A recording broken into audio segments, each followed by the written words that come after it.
You have to have norms in a society to control people's natural impulses so we can all act in concert at places, at work and at all of the institutions that we need to keep going to keep this modern life alive with air conditioners and cars and cameras and all the stuff we make. And the norms are what allow us to act in concert and keep people from hurting each other in those public spaces. Because without the norms, if we just act on our own impulses, every guy is going to want to put his hands all over every girl. That's just naturally how we feel, the heterosexual guys. And we know, because we know we're not allowed to do that, that is going to be a serious problem if you touch girls. They're going to get mad. They're going to scream. The authorities are going to come down on you. Other men are going to come down on you. And we need to start looking at, and if we look at the norms and realize that we need them, we can start doing things like, okay, we need to protect our women. And there's a few guys that are going outside the norms and getting away with it. Let's stop that. The rest of us guys who, want to live in a world that works in concert to build this great stuff and wants to take care of our women.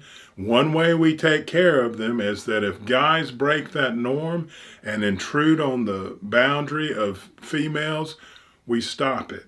We stop it. No, we can stop it. We just do. Let's just say that.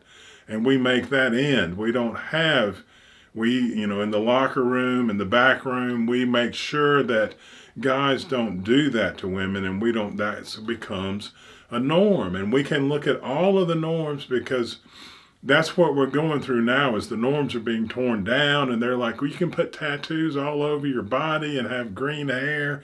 Well, those are mistakes. You can't defile your own body and let's make that a norm because human bodies are very sacred to humanity and necessary because they carry the spirit that builds all this stuff. And it's like having a building, that houses an institution that's really important and just disrespecting it and putting graffiti all over it. And then you won't take care of it and it'll start to corrode and then everything inside will corrode. And it's, we can't have that norm of disrespecting your body being okay, or everyone, you can't be being fat. It's the same thing.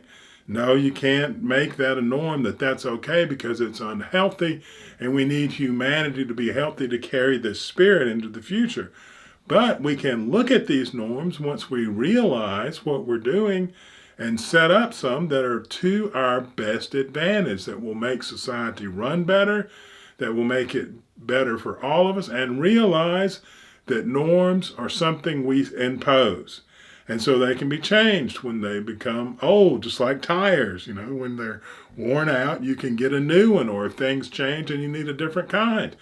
But it's still going to be very important that they exist because that's the only way we can act in concert and get things done. And now people are saying we don't need norms. Oh, we need them desperately. And used to, they were within cultural, that is what a large part of what cultural differences are, is different norms. And if we make norms that we all share, that will go a long way for helping people act across cultures with understanding and peace and becoming one culture, even though they're from different cultures.